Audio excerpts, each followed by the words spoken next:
Of course, to my amazing people, my name is Zed Godhiambo and I am a freelancer journalist from Nairobi, Kenya. The story of our sister, the late Edina Kemunto, ambaye alipata kufariki akiwa maeneo za Lebanon, that is early last month, kitu kama hiyo, and then she perished, na ikasemekana kwamba alipata kupata ajali na ikasemekana kwamba alikufa kifo cha kawaida. Kulikuwa kuna tuseme kidogo kama tunaweza kuwa na walikuwa na shida kidogo, ambapo kulikuwa na differences kati ya familia yake na ile ya bwanake ambaye anafahamika kama Amos, kwa sababu familia walihisi kwamba their sister hakuwa married. What I want to say this ni kwamba our sister was yesterday married, but to most of the people who are there, to most of the mourners and most of the people who are watching this, wahisi kwamba she was not buried in a decent burial, because some of these people said that kwa sababu of this kind of, there was a bit of no agreement between, there was a bit of disagreement between the two families, na ikapata kwamba familia yake, wazazi ambayo waliyemlea na wakamzaa yule mtoto, mamake mzazi hakupata nafasi, like hakuhudhuria ile mazishi. Not only the mother but most of the relatives from that family hawakupata kukuja kujumuika na wao ili kumzika mwanao Edina Kemunto.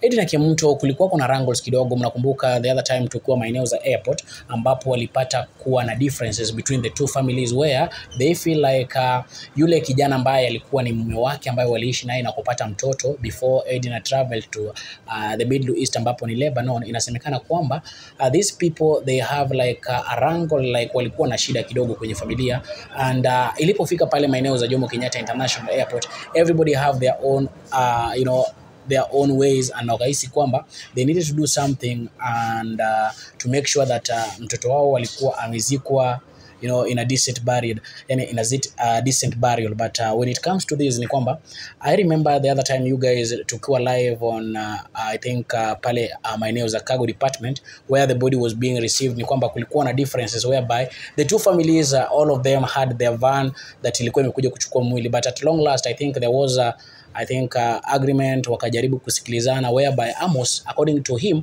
kulikuwa na disagreement na hakukubaliana kabisa, kwa sababu the MC, the area MCA who was there, alisema kwamba mwili wake Edina uchukuliwe na wazazi wake wenyewe. Now after this mwili ulipelekwa mochari na wazazi wake Edina, mama Edina, baba Edina, and the relatives zake Edina. Yet Amos akaleta vurugo kidogo, and I think akaachwa airport, watu wakaenda nyumbani. Now after this ni kwamba they had to settle issues whereby when it comes to kisi, wale watu ambao wanafahamika kama the women are not supposed to make decisions. Women are not supposed to make decisions. I think they are still following the rules and the regulations, the traditions, that women are not supposed to make decisions. That's why when it comes to making decisions, the mother to Edina was not allowed to make decision, and the decision that was made was that yule kijana ambaye anafahamika kama the husband to be, or the husband ambaye alipata kupata naye mtoto ambaye alikuwa anajulikana kama Amos, the father to Edina alimwambia if possible, hata kama ni ng'ombe moja, to show that mtoto wao amekuwa married, so that now they can allow him to bury their daughter. Now mamake Edina totally disagreed with this, and yeye alitaka mtoto wake azikwe kwake nyumbani, whereby now it became like a wrangle, ikakuwa ni shida kidogo, like vita kidogo, like unajua zile vita tu za mdomo na wapi.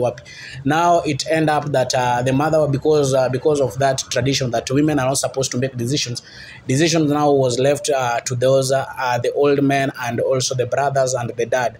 After this, all of this, the body was given to Amos, and Amos was now told that he can make the burial. Now everything was done, arrangement, and I think it was supposed to happen on Thursday, and they had to postpone it to the next week because the arrangement hazikuwa zimekamilika. Now because of this, the mother was still there, na akasema kwamba yeye ako satisfied na this. Now yesterday when it comes to burial ni kwamba everybody and the mourners who were there, they were shocked kwa sababu the family of Edina, mamake mzazi mwenye alimzaa, babake mzazi, and the other people also, the relatives to Edina, they never attended this burial, and this made everybody to question, why did my own the mother of Edinah, mbona hakukuja kwenye that burial. Now it comes to our attention that because of that decision that was made, and her mom was never satisfied with this, may lead to her not coming to that burial. Na tunashangaa kwa sababu if sometimes her mom happens not to come, inamaanisha the other people, the relatives to the aunt, the like of the aunt to Edinah walifaa kukuja, but most of the people wanasema kwamba it's like they had like a meeting na wakasema kwamba watakuja. It is so painful that Edinah Kwamboka, who happens to die in Lebanon, she was buried without even her mom mwenyewe kumwaga hata mchanga on her grave. And it's like everybody was now questioning why was this happening, because even though they had differences, why was this happening? Yet there was a conclusion that now it is now time also Amos achukue bibi yake aenda mziki. This is I think this is so sad that Edinah, even though her last respect was not that good, because her biological mother, who happens to raise her, born her and raised her, hakupata that opportunity to come. Like yeye, watu wengi wanasema kwamba alikataa kwa sababu wale the relatives also hawakukuja kwenye mazishi yake. We had wrangles, tukakuwa na shida pale kwenye airport, whereby we had issues, wakasema kwamba nini Amos akaleta shida. You guys remember all of these stories, wakaleta shida, but at long last tumeona kwamba Amos amepewa akazika bibi yake. But sasa, now why did her mom had to do this? Kuna watu wanajiuliza sana maswali, why did her mom had to do this? Because it's like her mom abandoned her own daughter at the last moment. Her daughter needed her to pay her last respect. So right now ni kwamba Edinah alizikwa hivi jana, and according to most of the people, they have their own suggestions. At the comment section, guys, I want you guys to what is your judgment according to this? What can you say about the burial of our late Edinah Kwamboka, Edinah Kemunto, who happens to die in Saudi Arabia? What do you have to say about this? Because most of you guys walikuwa nasema kwamba the last respect, it's more important. Her mom just had to come and pay her last respect, even though they had that kind of differences. Alikuwa kwa sababu msichana wake hakumkosea, even though they had issues with the said husband, lakini mtoto hakuwa ikosa. So most of you guys walifeel ni kwamba Edinah was betrayed with her mom at the last moment. She needed her mom to come and pay her last respect, because mtu akishakufa, we need just to if hata kama tulikuwa na shida, like we had wrangles, we need just to come and settle them, so that somebody is being laid to rest and everything at peace, you see. But now it has happened that yesterday, as she was being buried, her mom hakuwahi kuja.